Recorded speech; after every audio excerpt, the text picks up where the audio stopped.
Salve, salve, guys! Sejam bem-vindos a este canal. No caso, esse é o canal secundário, o canal principal vai estar na descrição. Esse canal aqui vai focar majoritariamente no esportivo, tá ligado? A gente vai estar comentando sobre tópicos majoritariamente futebolísticos. Traduzindo, a gente vai falar muito mais sobre futebol, uniões de torcidas organizadas aqui, mas eu não vou enrolar tanto aqui. Eu não sei se vocês gostaram do cenário, tipo, se você torce para os seguintes times, tá? 13, Baraunas, Confiança, América de Natal, Fortaleza, CSA e o Santa Cruz, principalmente, eu considero você um irmão, meu amigo. Aí aqui tem o Dio, a bandeira do Santa Cruz, o Vegeta com a camisa Santa Cruz, eu não sei se ele usaria, mas enfim. Vamos falar sobre um jogo histórico, meus amigos. Ganhamos do Paysandu em uma partida válida pelo Campeonato Brasileiro da Série C de 2026, no dia... Deixa eu confirmar aqui, eu me esqueci que dia é hoje. No dia 27 de junho, porque hoje eu estou gravando de madrugada, no dia seguinte. E eu acho que esse vídeo sai lá para de manhã. Então vamos falar sobre esse feito que o Santa Cruz conseguiu fazer. Essa é a primeira vez ganhando do Paysandu fora de casa, no caso na Curuzu. Ou no Mangueirão, tanto faz, mas fora de casa não conseguimos ganhar do Paysandu em nenhum momento da história. Só agora que nós conseguimos. Ainda bem, não é mesmo? Eu não esperava uma vitória porque nós tínhamos voltado de uma derrota como mandantes contra o Ipiranga. O poderoso Ipiranga de Erechim, um clube do interior do Rio Grande do Sul que não tem expressividade e não tem história nenhuma. Pra vocês verem. Eu não esperava, foi bem inesperado esse resultado. Vamos falar sobre a escalação, primeiramente, né? Vamos falar sobre Gabriel Souza, tá? Esse goleiro, foi bom ele ficar no lugar de Thiago Coelho. Thiago Coelho ele não viajou com a delegação, ele nem foi escalado. Isso foi ótimo, foi muito bom. Para preservar a imagem dele e também para mostrar para ele que ele não está fazendo atuações boas. Porque ele está errando tanto, é tanto erro besta, que dá para perceber que você tem uma impressão que ele quer sair do clube. Porque assim, eu não sei se ele já está farto dessa questão de salários atrasados. Porque eu também pensei que nós iríamos perder o Paysandu por conta disso. Mas, cara, se ele quer sair do Santa Cruz, ele deveria dizer, ele deveria admitir. Falar pra diretoria, pô, não tô me sentindo confortável aqui, espero que vocês entendam que eu quero seguir meu rumo, porque tá parecendo que ele quer sair do clube, tá ligado? Ele saiu da Ponte Preta, que já tinha, sei lá, 6 meses atrasado, e foi pra um clube com 2 meses. Também é uma questão de competência do como é que se diz? Do empresário dele e dele por ter decidido isso, né? Ir para outro clube com salários atrasados. Por mais que o Santa Cruz tenha toda a sua grandiosidade. Mas Gabriel Souza no lugar de Thiago Coelho, muito bom. Outro Thiago, né? Vamos falar sobre Thiago Enes. Agora a gente vai para a zaga e para os laterais. Assim, algo que eu defendo, tá? E eu acho que você também defende. Eu não sou treinador, mas para mim, alguém que é originário de uma posição, essa pessoa tem que jogar nessa posição que é designada, que ela prefere.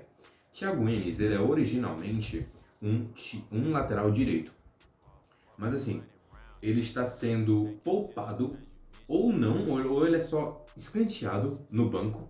E o Christian de Souza costuma colocar Eurico como lateral direito, sendo que está errado. Eurico não é um lateral direito, ele é um zagueiro, o melhor zagueiro que temos. Então nós estaremos tirando uma defesa sólida que temos lá atrás e colocando Eurico como lateral direito. E por falar em Eurico, Eurico é o melhor zagueiro desse time, como eu acabei de falar.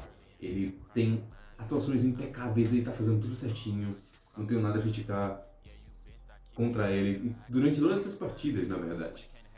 Mas eu fico até muito animado, porque a gente tem uma defesa muito sólida, a gente tem a melhor defesa da Série C, se eu não me engane, porque o Caxias sofreu mais gols que nós, não me lembro ao certo, mas parece que é isso. Ao lado de Eurico tivemos Edson Miranda, que ele realmente tem perfil de capitão. Tudo bem que o William Alves tem seu histórico no Santa Cruz, mas assim, atualmente, a questão física dele, de ele ser uma pessoa com idade mais avançada, já está ficando evidente. Ele não conseguiu esticar a perna no jogo contra o Sport, ele poderia ter defendido aquele segundo gol dos bicha lá, mas acabou não acontecendo. Então, assim, dá pra perceber que ele cansa muito rápido, porque ele é um cara com a idade já à frente, tá ligado? Então eu não defendo o William Alves como titular. Ou sequer nesse elenco do Santa Cruz, pra falar a verdade. Vamos para o próximo, vamos para o lateral esquerdo, né? Matheus Vinícius de lateral esquerdo. Tudo bem que a delegação meio que quis não levar Alex Ruan e Zé Mário, não sei porque, se eles estavam lesionados ou não. Eu me esqueci de me informar a respeito disso. Mas, é um absurdo não terem levado os dois laterais esquerdos e terem colocado Matheus Vinícius como lateral esquerdo. Ainda bem que ele fez essa função bem hoje, entende? Eu vou falar sobre a escalação, mas vou falar sobre como eles jogaram, tá certo? Vamos para o meio campo agora. Primeiro a volância. Pedro Favela ele tá arriscando chute de fora, coisa que ele não fazia. Se ele fizesse isso no campeonato pernambucano, aí ele seria um ótimo jogador e a gente com certeza teria ganho aquele campeonato fraco que foi o campeonato pernambucano e nós conseguimos perder ainda. É delicado. Também tivemos quem como volante? Silva. Cara, eu vi Silva jogar nessa partida e ele foi muito incisivo, mas às vezes ele exagerava muito nas chegadas, então ele tem que maneirar essa questão aí. Mas tirando isso, ele se doou muito no campo, eu gostei da atuação dele pra caramba, tá? O primeiro tempo foi bem lá e cá, uma hora o Paysandu atacava, o outro o Santa Cruz também atacava, mas era mais por contra-ataques, porque a gente tá de visitante, né? Contra o Paysandu na Curuzu. Rimou. Enfim, prosseguindo, vamos para Vitinho. Assim, ele é um cara jovem, né? Mas pra mim, ele deveria entrar depois. Por quê? Quem tá no banco aqui é Patrick Alan. Depois eu vou falar sobre quem está no banco aqui, sobre os substitutos. Mas Patrick Alan deveria ser titular desse elenco. Por quê? Porque ele é o criador de jogadas, assim, porque ele é um meio-campo, ele é um meio-campista qualificado. Mas agora que não temos Regis, isso fica muito mais evidente. Porque nessa partida não tivemos uma atuação tão boa assim de Vitinho. Mas ele poderia atuar muito melhor entrando ao decorrer da partida, entrando no segundo tempo, lá pro fim, onde todo mundo está cansado, porque ele é jovem, ele tem vigor. Então, assim, eu também percebo que Vitinho ele não quer arriscar, ele não quer colocar o seu futebol para jogo. Então, ele deveria abusar da qualidade técnica dele, da qualidade das fintas dele, porque ele é bem habilidoso. Nós podemos ver isso em alguns jogos do campeonato da Série C ainda, entende? E vamos para o próximo setor, agora o setor de ataque, beleza? Temos Everaldo, que, cara, essa foi a melhor partida dele, tipo, num todo, porque ele tava deixando muito a desejar, ele tinha saído do Coritiba, do Corinthians, ele já tinha passado por clubes tão tradicionais, e ele dizia ser, ele ainda diz ser, torcedor de Santa Cruz desde o princípio, dos primórdios, mas ele não estava entregando muito jogo, entende? Mas ainda bem que ele jogou muito bem hoje. Junto a Ronald, cara, quem reclamou de Ronald em alguma partida dessa Série C está maluco, porque esse cara simplesmente se entrega de corpo e alma. O cara parece torcedor, tá ligado? Ele não se diz torcedor que nem o Everaldo, tá ligado? Mas ele, cara, ele faz de tudo pra conseguir ganhar o jogo. Mesmo a gente perdendo de uma maneira muito... um vexame, a gente perdendo para um clube muito pequeno em uma questão muito decisiva, ou a gente empatando broxantemente para algum time pequeno. Mesmo assim, o cara sempre se doa ao máximo, ele sempre faz tudo o que está no alcance dele. E eu admiro muito esse perfil de jogador. Vamos ver se eu não estou me esquecendo de ninguém. Quirino. Eu já tinha me esquecido que ele tinha entrado como titular. Compreensível, não é mesmo? Assim, na minha visão, Quirino seria um bom volante, porque ele sempre está ali correndo em quase todos os campos. Em todos os blocos ele está ali. Mas o ponto é, Quirino ele fez uma boa atuação hoje. É algo estranho de se ouvir? Sim.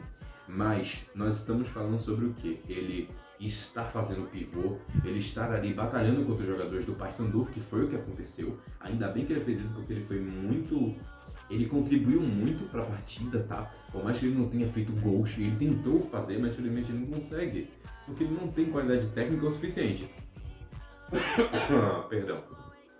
Vamos falar agora sobre os substitutos, tá? Porque ele fez uma boa função em cansar, fazer os outros cansarem e depois colocar um jogador mais qualificado que ele depois, no tempo. Nós já vamos chegar aí. Os substitutos foram Rockney, Fabinho, Léo Costa, Robinho, Denis, Andrei, Rodrigues, Patrick Alan, Newton, Thiago Marques, Thiago Henrique e Jefferson. Os As novidades aqui foram Newton e Léo Costa, porque eles ainda não tinham jogado, se eu não me engano. Eles não tinham sido escalados para fazer nenhuma partida, ou poucas, não me lembro só. Mas vamos falar sobre a partida em si, tá? Eu vou pegar aqui, vou recarregar a página. Nós fizemos 2 gols no primeiro tempo. Eu assisti a partida, mas eu coloquei algumas coisas nas anotações. O primeiro gol foi convincente, quer dizer, não foi. Na verdade foi o segundo, porque o primeiro foi um gol contra de um jogador do Paysandu. Mas o Everaldo teve um certo mérito em ter designado a bola para um local onde o zagueiro do Paysandu cabecearia para dentro. É isso mesmo que você ouviu. O segundo gol veio depois de... não foi tão demorado assim. Foi depois de um certo tempo que o Everaldo ele puxa. Parece um lance muito,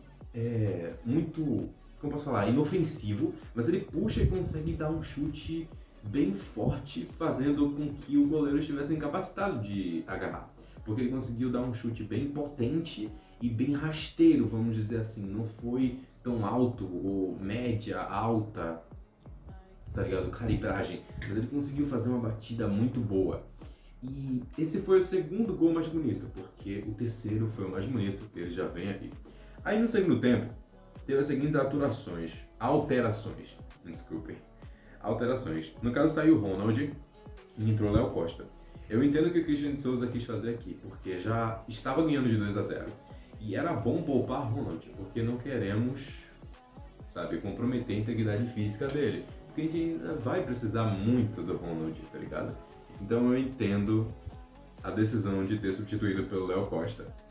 Depois, eu não vi o Léo Costa jogar tanto assim, tá? Pra ser sincero, não jogou tão bem assim. Mas umas substituições que foram pivotais pra gente garantir realmente a vitória foi a partir do terceiro gol. Que foi protagonizado pelos seguintes jogadores, tá? Os jogadores que entraram. No caso, Thiago Marques e Fabinho entraram no lugar de Quirino e Silva. Tá vendo? Quirino já tinha cansado os jogadores do Paysandu e ao minuto 19 do segundo tempo foi substituído. E então, em uma jogada bem trabalhada, onde, Thiago Marques, vamos falar sobre Thiago Marques. Assim, Thiago Marques, ele tem qualidade a oferecer, mas ele não está conseguindo se encontrar, mas parece que hoje ele se encontrou. Por que eu digo isso? Vejam aqui o lance. Eu vou estar deixando todos os lances aí, eu acho que vocês já viram alguns, eu nem comentei que eu deixei aqui, porque eu vou editar esse vídeo. E, esse gol foi muito bonito porque ele faz a finta, ele finge que vai dar o passe para trás, mas ele consegue puxar para a direita e depois ele dá um fake e dá o passe para o outro lado para que o Fabinho faça o gol escancarado. E o Fabinho teve uma ótima noção de jogo aqui. Ele conseguiu transitar, ele passou pelos jogadores, ele entendeu o que o Thiago Marques quis fazer e conseguiu converter o gol. Foi genial esse gol, foi o gol mais bonito da partida, tá? E depois... eu me esqueci o nome do jogador do Paysandu, mas dane-se, né? Porque o Paysandu acabou perdendo.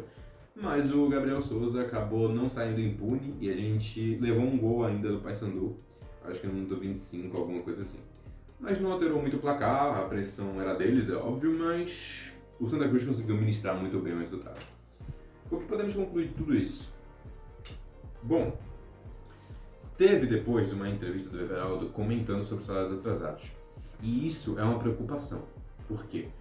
Para que nós possamos subir de divisão, é necessário que seja pago salários de funcionários, de jogadores, comissão técnica, enfim. Tem que pagar. Porque se não for pago, nós estaremos sendo comprometidos. E assim, foi muito bom essa vitória para Santa Cruz, porque agora ele está dormindo no G8, tá aqui no placar, vocês podem ver aqui, placar não, a classificação, vou deixar aqui editado. E vamos sair do campo do futebol, tá? Depois a gente volta para isso. Mas vamos falar sobre a relação entre torcidas organizadas. Assim, eu entendo, eu tô trajado de Inferno Coral aqui e eu sei que muitas pessoas não gostam da Terror Bicolor, integrantes da Inferno Coral. Mas assim, na minha opinião, porque tem duas faces nessa divergência. Uma são os da velha guarda que sempre tiveram desavença com a Terror Bicolor, sempre consideraram alemãos, no caso inimigos, e uma vez alemãos, sempre alemãos. Mas assim, vamos com calma aí, porque a outra parte também tem um ponto de vista válido, que é o Santa Cruz deveria priorizar o dedo pro alto, a união dedo pro alto, que é a mais forte. Mas tem essa questão, toda essa coisa de tradição, não podemos trair os nossos aliados aqui, entendeu? A Máfia Vermelha, o Leões da Tuf e a torcida jovem do Galo e também Baraunas, tá? Essas 3 torcidas aqui, na verdade essas 4, elas fazem parte da União Punho Colado. Se eu não me engano, a torcida jovem do Galo faz parte dessa união também. Mas o Santa Cruz não faz parte dessa união. Mas infelizmente, ou felizmente, vamos dizer assim, o Santa Cruz é muito mais lado A do que dedo pro alto, porque a gente tem inimizade com a Gangue Alvinegra, inimizade com a Tubarões da Fiel, inimizade com a Terror Bicolor também, porque oficialmente, nas páginas, houve uma troca de farpas muito severa e teve um certo clima tenso, sabe, em Belém do Pará. Mas, na minha visão, a Terror Bicolor ganharia muito mais fazendo aliança com a Inferno do que a Inferno com eles, porque a Inferno já é uma potência e ela é uma força em si, uma força muito grande, como torcida. Mas a Terror Bicolor é muito numerosa, é poderosa, é uma torcida que cantou até o final. Se vocês verem, nós fizemos o 3º gol e os caras continuaram cantando. Mesmo que eles tenham feito um gol e se empolgaram, mas no final eles acabaram ficando calados. Mas isso é normal, é a frustração, porque o jogo já tinha acabado, já estava acabando no caso. Mas assim, uma torcida numerosa como o Terror Bicolor não deveria, se ater à tradição de estar aliada, sei lá, a Fanáutico, tá ligado? Por mais que eu sei que eles estejam com um certo distanciamento, eles tiveram uma treta, eu não sei exatamente o que aconteceu. Mas, cara, como é que uma torcida do tamanho da Terror Bicolor quer se aliar a Fanáutico? Sinceramente, cara, o Náutico não tem uma torcida grande, todo mundo conhece, todo mundo sabe disso. Até quem não é daqui, compreende? Mas é isso. Obrigado por ter acompanhado esse vídeo. A minha opinião sobre isso eu acho que é inconclusiva, tá ligado? Eu gostaria que a Terror Bicolor fosse aliada, mas se não quer, foda-se, tá ligado? Mas enfim, o próximo vídeo eu vou estar falando sobre a seleção brasileira, tá? É o confronto contra o Japão, que vai ocorrer segunda, não me lembro se é 7 horas, não sei, vou deixar aí o horário. Mas é isso, obrigado por ter acompanhado até aqui, obrigado pela paciência. Os próximos vídeos terão mais qualidade, podem ficar despreocupados. E é isso.